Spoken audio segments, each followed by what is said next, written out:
Sarkozy a lui ironisé en qualifiant les 4 hommes de 4 gugus. À l'étranger, après avoir brûlé les livres, les djihadistes s'attaquent maintenant au statut des musées. Tout un symbole, c'est ce qui vient de se passer à Mossoul, en Irak. Les trésors anciens ont été totalement détruits car ils ne faisaient pas référence aux croyances de l'islam. Sama Soula nous raconte avec Soigny Thiebaud. Des siècles d'histoire réduits en miettes. Des sculptures millénaires jetées à terre, détruites à coups de masse, à coups de marteau-piqueur.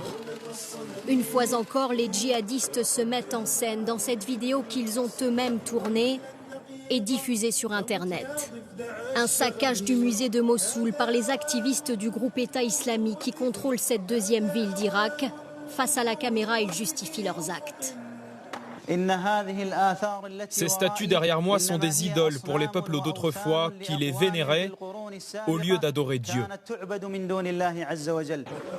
Ce musée renferme une précieuse collection d'objets pré-islamiques des ères parthiennes et assyriennes datant de plusieurs siècles avant Jésus-Christ.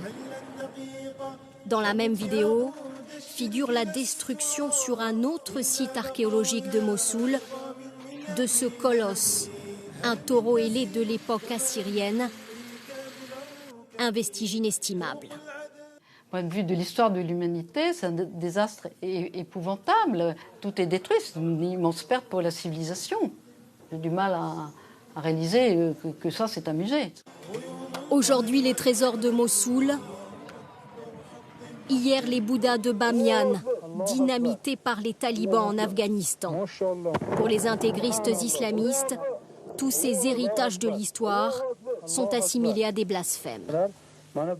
Oui, parallèlement en Syrie, cette fois, les djihadistes continuent de s'en prendre aux chrétiens après plusieurs massacres récents. Plus de 200 Assyriens, il s'agit donc de chrétiens, viennent d'être enlevés dans le nord-est du pays. Bonsoir Franck Genozo, on vous retrouve en direct à Damas. On a désormais le sentiment qu'une chasse méthodique est menée contre les chrétiens. Oui, et ce à double titre. D'abord parce que le groupe État islamique entend instaurer un grand califat débarrassé des autres confessions, des autres religions. Et puis